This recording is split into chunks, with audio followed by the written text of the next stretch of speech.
तो इस कहानी की शुरुआत होती है भविष्य से। 21वीं सदी खत्म होने को थी, दुनिया काफी बदल गई थी। इंसानों ने खुद में जेनेटिकली बदलाव किए थे जिससे वो लंबी उम्र जी सके। सिर्फ इतना ही नहीं, पृथ्वी पर एक ऐसी जगह बनी थी, एक ऐसा दरवाजा जिससे दूसरे ग्रह के एलियंस भी यहाँ आ चुके थे। वो एलियंस रेफ्यूजीज की तरह रहते थे, क्योंकि जिन ग्रहों पर वो रहते थे शायद अब वो नहीं रहे। खैर, एलियंस के आने से इंसान ने काफी आविष्कार कर लिए थे। अब ये एलियंस और इंसान एक साथ ही रहते हैं, मगर एलियंस को यहाँ रहने के लिए रूल्स फॉलो करने पड़ते हैं, और अगर कोई वो रूल्स फॉलो नहीं करता उसे सजा दी जाती। कहानी न्यूयॉर्क शहर की है। अब इन्हीं दिनों में गीजा के पिरामिड की तरह एक विशाल पिरामिड इस शहर के ऊपर कहीं से प्रकट हुआ था।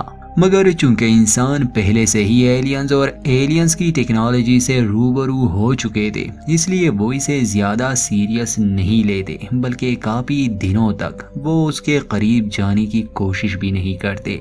पृथ्वी पर जो रहस्यमय दरवाजा बना था जिससे ये एलियंस यहाँ आए, उसकी समस्या ये थी कि उस दरवाजे से आया जा सकता है मगर वापस नहीं जा सकते। इंसानों ने एलियंस को वापस भेजने की कोशिश की, मगर जैसे ही वो उसमें एंटर करते वो तुरंत ही मर जाते। तो यही वजह थी कि अब एलियंस भी यहाँ रहने लगे।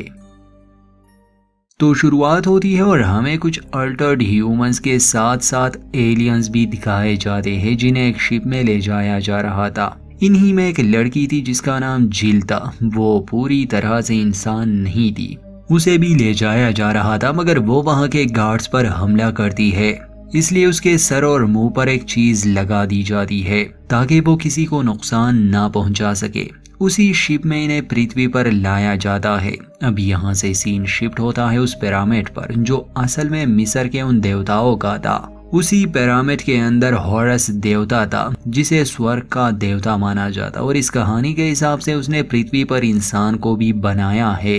किसी कारण बाकी देवताओं ने उसे स्वर्ग से निकाल दिया और उसका अमर होना भी खत्म कर दिया है। बाकी हॉरस के पास शक्तियां है और उसके पास सिर्फ 7 दिन है सब कुछ ठीक करने के लिए। उसे पृथ्वी पर किसी इंसानी औरत से संबंध रखने होंगे और उससे जो बच्चा जन्मेगा असल में वो हॉरस का पुनर्जन्म होगा। उसका अमर होना उसे वापस मिल जाएगा और जिस गलती की वजह से उसे निकाल दिया गया था उसे माफ कर दिया जाएगा। तो अब हॉरस को पृथ्वी पर किसी ऐसे इंसान को ढूंढना था जो इस देवता के बच्चे को जन्म दे सके, मगर ये आसान नहीं था क्योंकि हर इंसान में शक्ति नहीं होती और हॉरस के पास बस 7 ही दिन थे।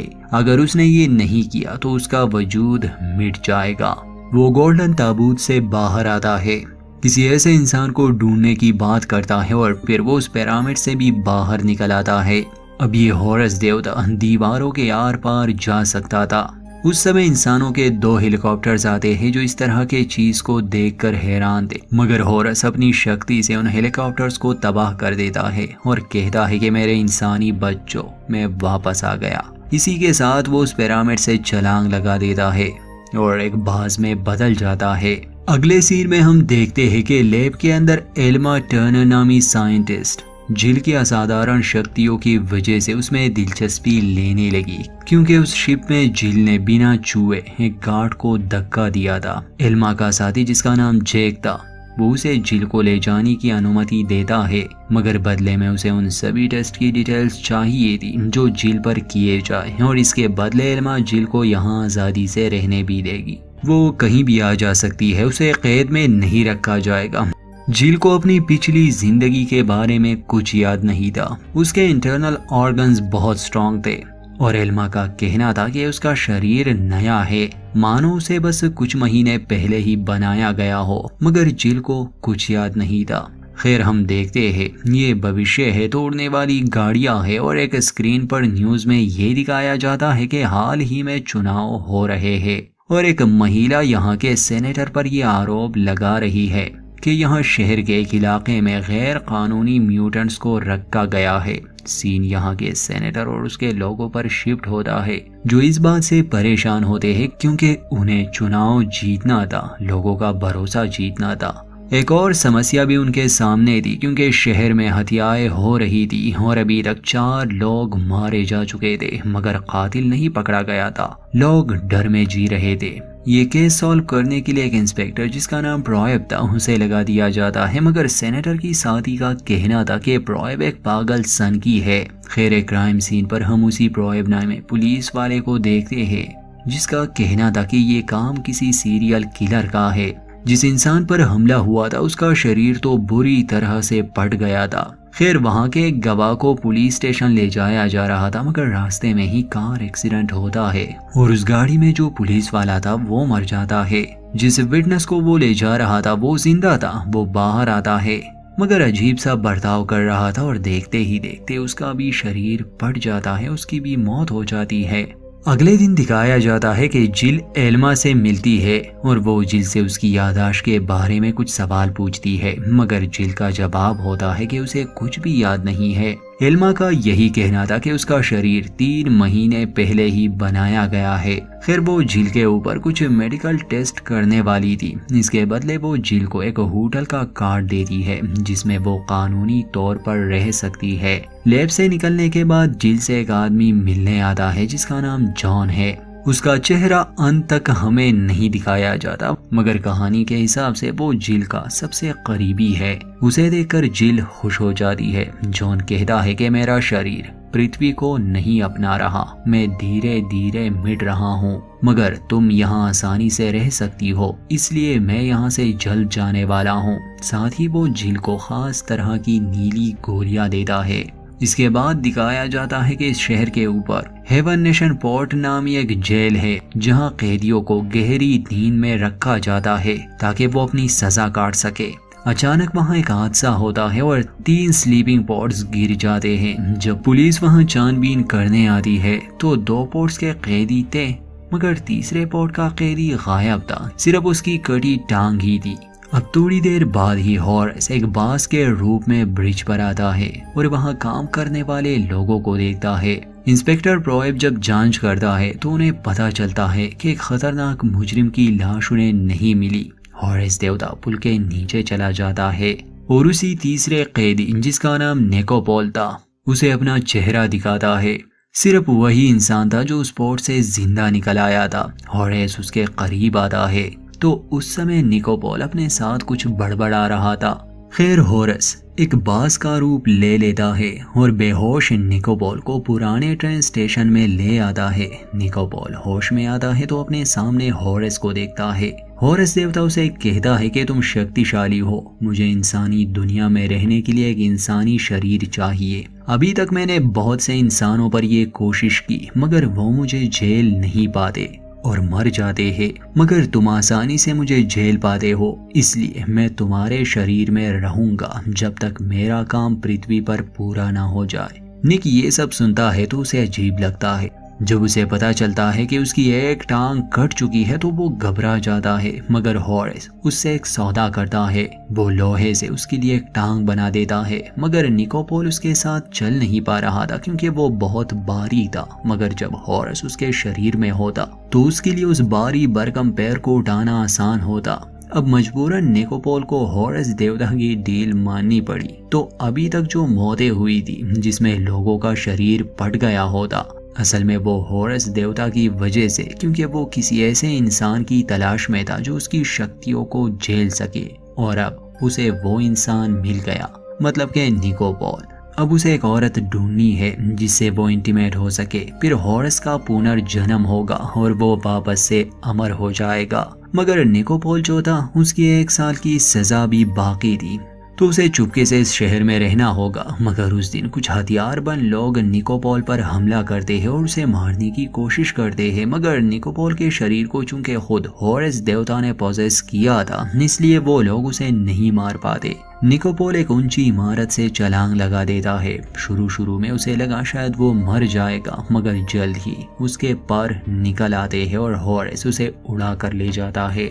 निकोपोल पर यह हमला सेनेटर के लोगों ने किया था क्योंकि सेनेटर और उसके पिता ने एलियंस पर बहुत ही खतरनाक एक्सपेरिमेंट्स किए थे और ये भयानक राज निकोपोल जानता था और सेनेटर ही उसे मरवाना चाहता था। दूसरी तरफ जिल को दिखाया जाता है जो होटल रूम में थी। वो ढेर सारा खाना लाती है और उसे अजीब तरह से खाने लगी। उस समय न्यूज में एंड्रोजन जोन के बारे में बताया जा रहा था कि वहां का तापमान गिर रहा है और कुछ लोगों ने वहां से भागने की कोशिश भी की। ये एंड्रोजन जोन सेंट्रल पार्क में था और असल में यही वो दरवाजा है, वो इलाका है जहां से एलियंस इस दुनिया में आए थे। जिल अपने मेडिकल टेस्ट एल्मा के लिए रेडी करती है और फिर वो एक ऐसी जगह जाती है जहां स्पेस सूट पहनकर वो स्पेस में पहुंच जाती है। वहां जॉन से उसकी मुलाकात होती है और जॉन उसे आगे के इंस्ट्रक्शंस देता है। असल में वो जॉन ही था जिसने ये एंड्रोजन जोन बनाया था। वो पृथ्वी से नहीं था, किसी और गैलेक्सी से था, मगर अपने लोगों को बचाने के लिए उसने ये दुनिया चुनी। उसका कहना था कि जिल उसे 3 महीने पहले ही मिली थी इंसानी शरीर में। इंसानी शरीर में आने से पहले वो प्योर एनर्जी से बनी थी,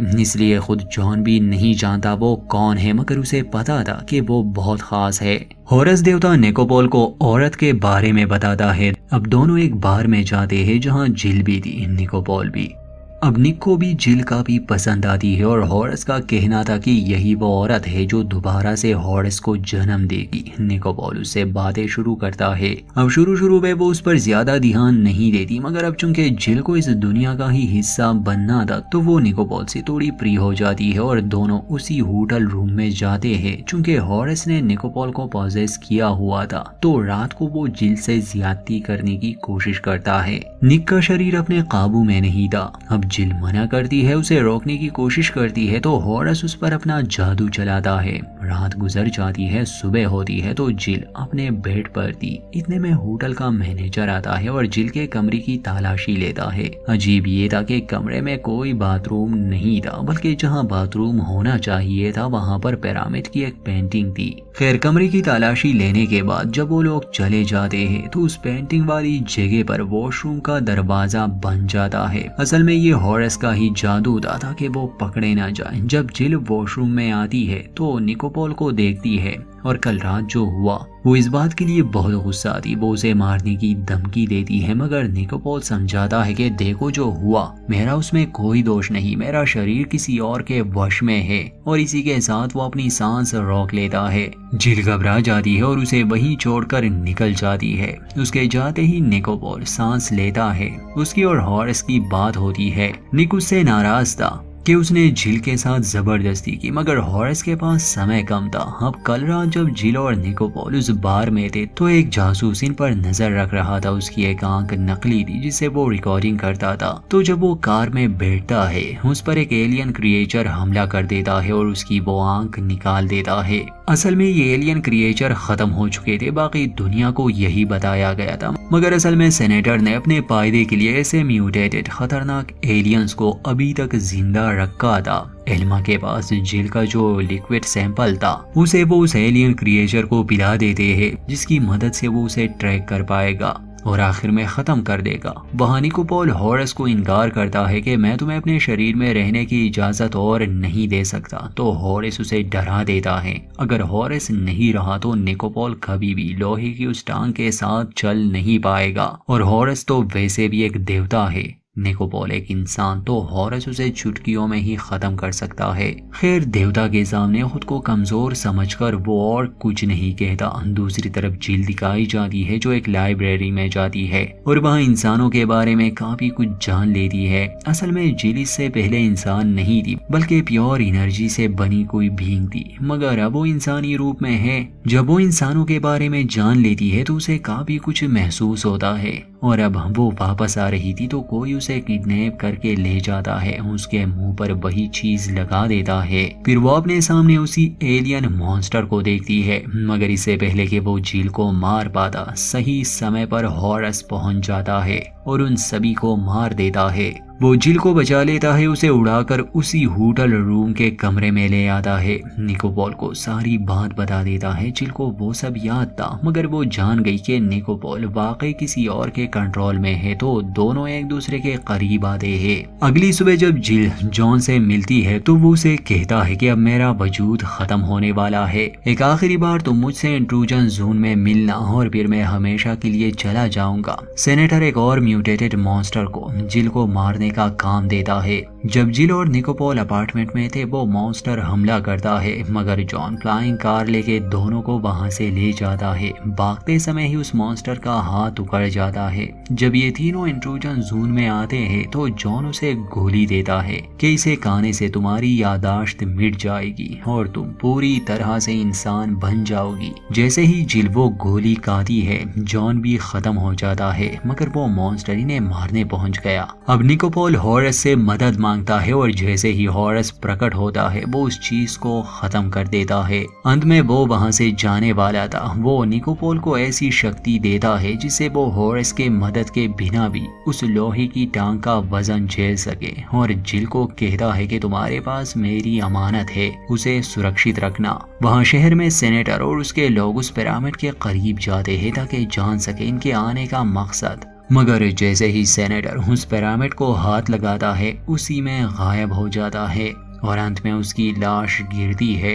जब जिल और निकोपॉल उस इंट्रोजन जोन से बाहर आते हैं तो निक को अरेस्ट किया जाता है क्योंकि उसकी 1 साल की सजा भी बाकी थी। जिल पूरी तरह से इंसान बन चुकी थी और फिर कहानी आती है 1 साल आगे, जहां निक जेल से छूट चुका था। अब जिल के दिमाग से निक की यादें जा चुकी थी। निक उससे मिलने आता है तो देखता है कि नीले बालों वाला एक बच्चा उसके पास है जो असल में जिल का ही बेटा था, मगर हकीकत में वो हॉरेस था, उसका पुनर्जन्म। दोनों बातें शुरू करते हैं और वो पिरामिड भी अब शहर से जा चुका था। आखिर में हमें स्पेस का सीन दिखाया जाता है जहां हॉरस देवता का अंतिम समय चल रहा था और यही बच्चा और पृथ्वी पर जो बच्चा बड़ा होगा वो हॉरस का रूप लेगा। यहीं पर इस अजीब सी कहानी का अंत।